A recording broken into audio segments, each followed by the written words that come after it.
It's insane that we just had a 2-hour presidential debate, and yet neither candidate addressed the important issue of how they're going to put Zane Smith into a Tier 1 Cup ride in 2025. So, over the past couple weeks, there's been a lot of developments on the career of Zane Smith. Obviously, he was one of the 4 drivers dancing over 3 seats in the game of Trackhouse musical chairs. All of the drivers had to feel this moment. You had Ross Chastain, a driver you can build your franchise around, and someone that really resonates with the blue-collar fan.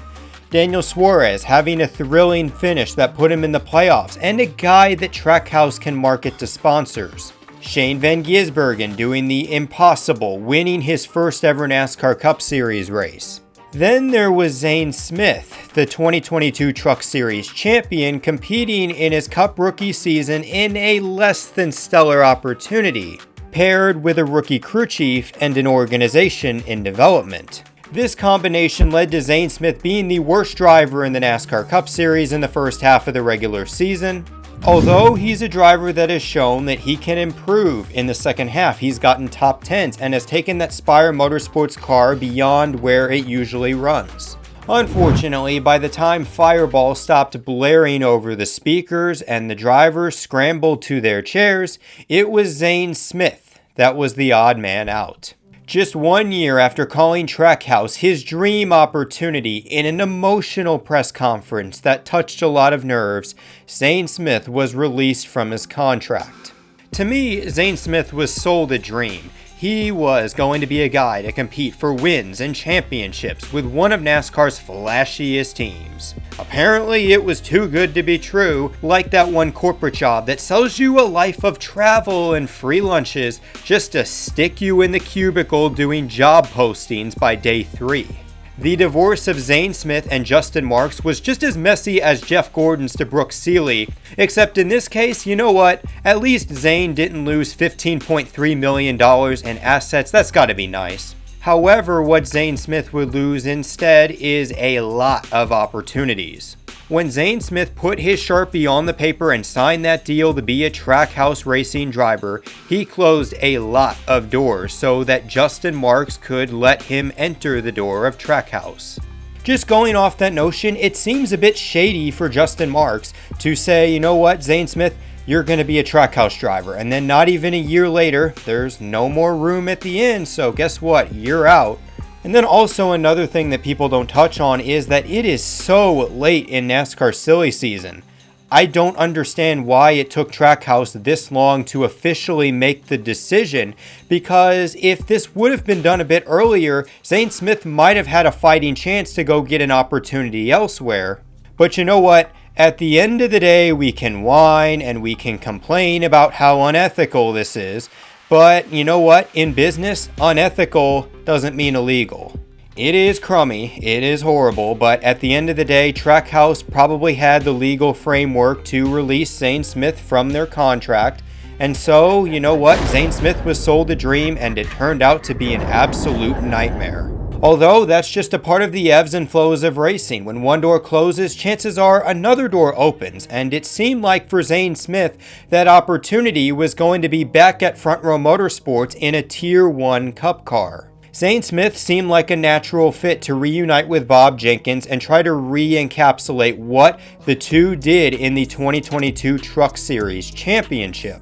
Except there is one person that does not necessarily want Zane Smith to come back. Okay, TLDR, Edsel Ford doesn't want to give Zane Smith an opportunity because he seemed a bit ungrateful in his Trackhouse press conference. Basically, the only way Zane Smith is going to get that ride is if he kisses up to Edsel Ford like Sabrina Carpenter kissed an alien.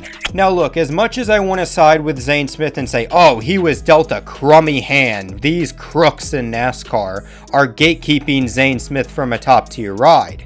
Whether it's intentional or unintentional, Zane Smith has now burned bridges not only with Trackhouse, but now the entire Ford pipeline. And I'm gonna regurgitate that boomer cliche, fool me once, shame on you, fool me twice, shame on me. There is going to be a lot of Cup owners out there that are going to see how messy things have been with Zane Smith and say, yeah, do I really want to work with that guy? Especially considering, let's be honest, Zane Smith and Ford's breakup, their rift is mostly on Zane Smith. It's his fault. Look, I get that he was excited and energetic, and that's one of the best parts about Zane Smith's personality, is that he seems like a down-to-earth, humble guy.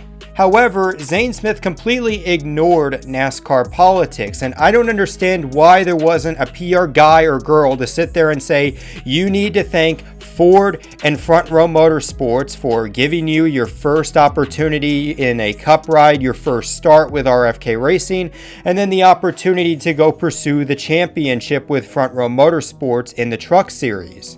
I get it, it's a stupid game, it seems silly that you have to fuel so many egos, but at the end of the day, that's NASCAR politics, and unfortunately, Zane Smith needs Ford more than Ford needs Zane Smith.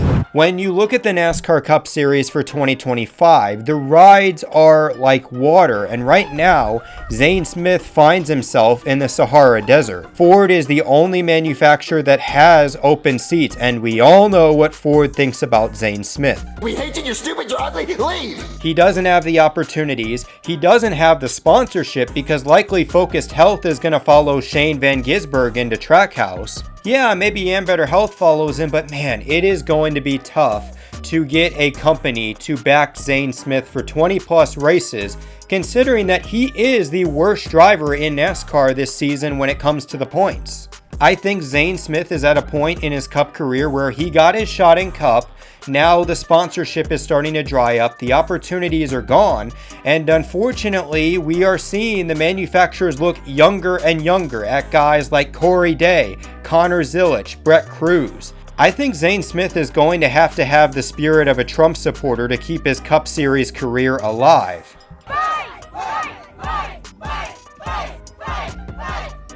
Because at this stage in his career, many of the doors have closed and it doesn't seem like there are a lot of opportunities that are going to open up to him to where he can make it back to the Cup Series. Which is really unfortunate because outside of Chase Elliott, the guy that I root for considering the connections to Jeff Gordon, Zane Smith is a guy that I also pull for to do well in the NASCAR Cup Series. Zane Smith was no Connor Zilisch, to where the minute he turned 18, he was hailed as the special as if he were Emmett in the Lego movie. No, Zane Smith had to go out onto that racetrack and show that he was talented enough to be in the NASCAR Cup Series, and ultimately it made him a NASCAR champion. It's unfortunate because if you ask Zane Smith how the Cup search is going, considering his reputation, he'd probably answer like this. I ain't gonna lie, I'm getting cooked. Zane Smith has lost the game of NASCAR politics, and right now, if I had to be honest, I believe in 2025, he goes to trucks with McNally Hilgeman Racing. Yeah, he'll be competitive, he'll be winning races, but I know that is not what Zane Smith envisioned his Cup career to be. He wanted to be a driver racing on Sundays, competing with the likes of Tyler Reddick, William Byron, and Kyle Larson. In my opinion, I believe he has that talent, but I think at this point in his career, Zane Smith has lost a lot of his opportunities, and it is going to be really hard for him to return to the NASCAR Cup Series in the near future. So if you guys enjoyed this video, I encourage you to watch my defending Zane Smith video, as well as some other content here on Fuel Cell Full. Other than that, this is Nathan for Digital Gas House. Life's a beach, and then you drive.